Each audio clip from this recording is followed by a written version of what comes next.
Assalamualaikum warahmatullahi wabarakatuh. Good morning everyone, we are from group 1 and today we are going to explain about morphemes. But before that, let me introduce the member of our groups. The first speaker is me, Firia Lafrilia. The second is Agnes Priscilia Polep. The third is Muhammad Bilal.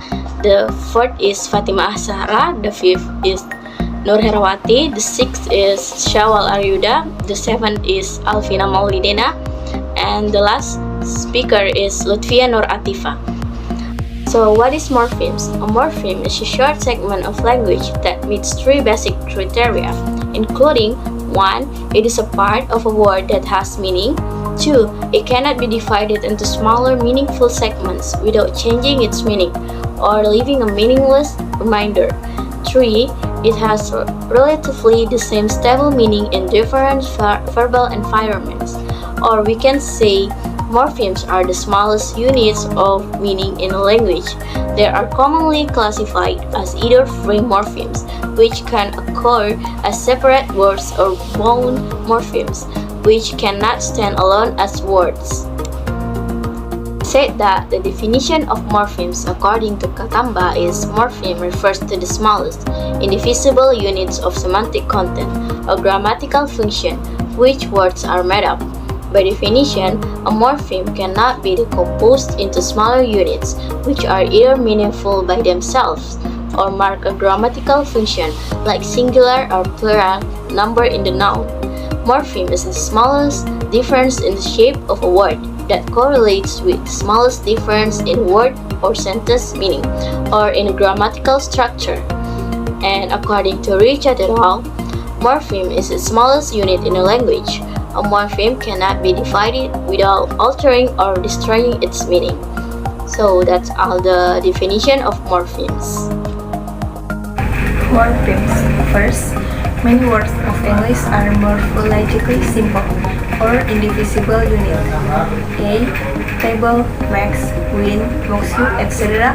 are words exemplifying a morpheme that cannot be segmented or divided into smaller units that are themselves meaningful. In short, thus example cannot be broken into ball, part of table, Q, part of mouse.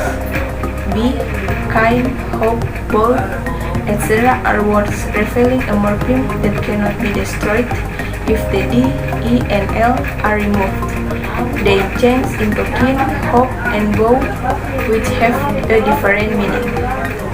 C, V, though, etc. are words that are impossible to say F and E, the, and O, as each sound do not have meaning.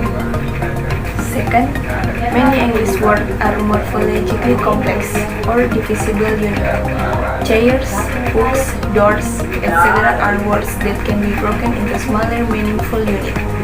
S can be removed from those words in which chair refers to one piece of furniture, book refers to one book in number, and door refers to one different door in type, while in three cases the S serves as grammatical function of indicating plurality.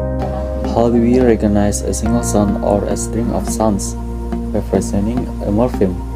The answer: a single sound or string of sounds regarded as a manifestation of a morpheme depends on the word which it appears. The first, representing a negative morpheme and has a meaning that is regarded as not in word unclear, unobvious, unsafe, etc.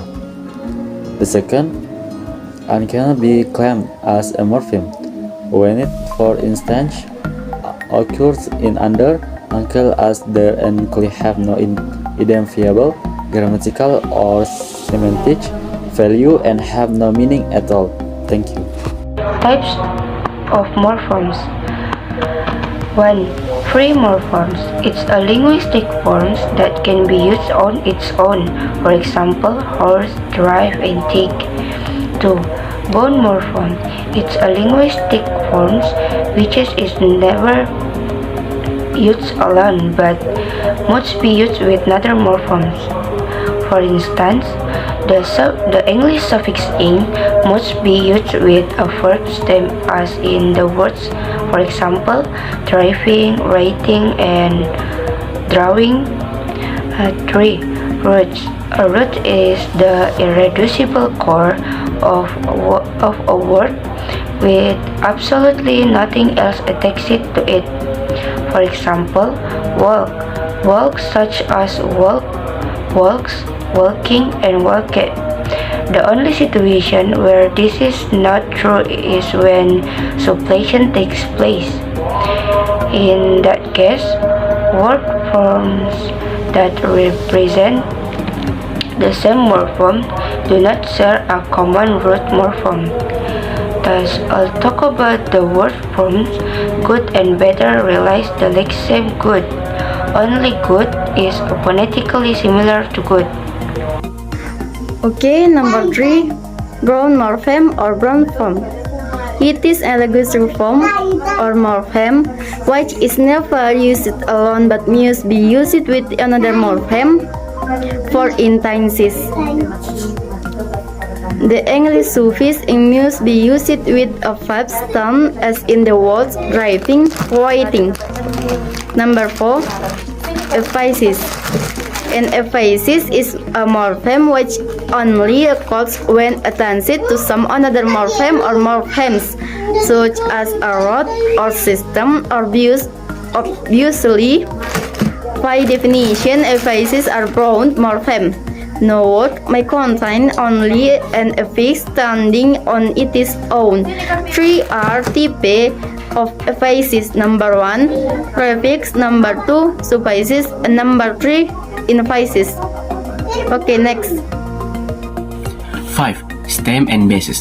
The stem is the part of a word that is in existence before any inflectional affixes.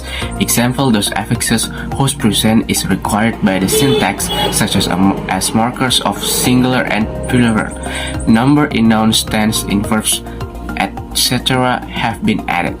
Finally, a base is any unit whatsoever to which affixes of any kind can be added.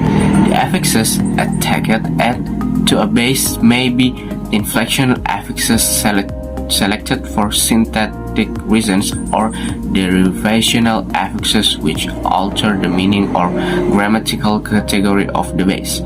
An unadorned root like boy can be a base since it can be have to attach to it inflectional affixes like to form the plural boys or derivational affixes like ish to turn the noun boy into the adjective boyish.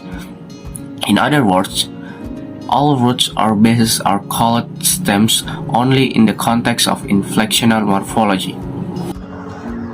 Morphs. Morph is a physical form representing some morphemes in a language. It is recurrent distinctive sound phoneme or sequence of sounds phonemes. Examples: I parked the car, she parks the car, and we parked the car. Allomorphs. Allomorphs is 80 different forms of a morpheme. For instance, in English, the plural morpheme is often shown in writing by adding s or es to the end of a word. This plural morpheme is sometimes pronounced as z or is. Example: glass and glasses. Allomorph distribution. The first is phonological conditioning. If a morpheme has several allomorphs, the choice of allomorph used in a given context is normally phonologically conditioned. It means that the allomorph selected to represent the morpheme in a particular context is one whose phonological properties are similar to those of sounds found in a neighboring allomorph of some other morpheme. Assimilation: when a speech sound changes and becomes like another sound which follows or precedes it. Regressive and progressive assimilation. The second is grammatical conditioning. A particular allomorph is selected if a particular grammatical element is present. The third is lexical conditioning. When an irregular morph is used with a specific lexical item or a small group of lexical items, like the non-plural and it is determined by child, ox, brother. In the religious sense, these are lexical items. A particular allomorph is selected if a particular word is present, like ox become oxen, tooth become teeth. Suppletion is a few morphemes whose allomorph shows no phonetic similarity, like bad, worse, worst, good, better, best, go when gone. Morphemic identification. The main technique used in the identification of morpheme is distribution, the total set of contexts in which a particular linguistic form occurs. We classify a set of morphs as allomorph of the same morpheme if they are complementary distribution. First, they represent the same meaning or serve the same grammatical function. Second, they are never found in identical contexts. So, the three morphs ID, D, and T, which represent the English regular past tense, are in complementary distribution.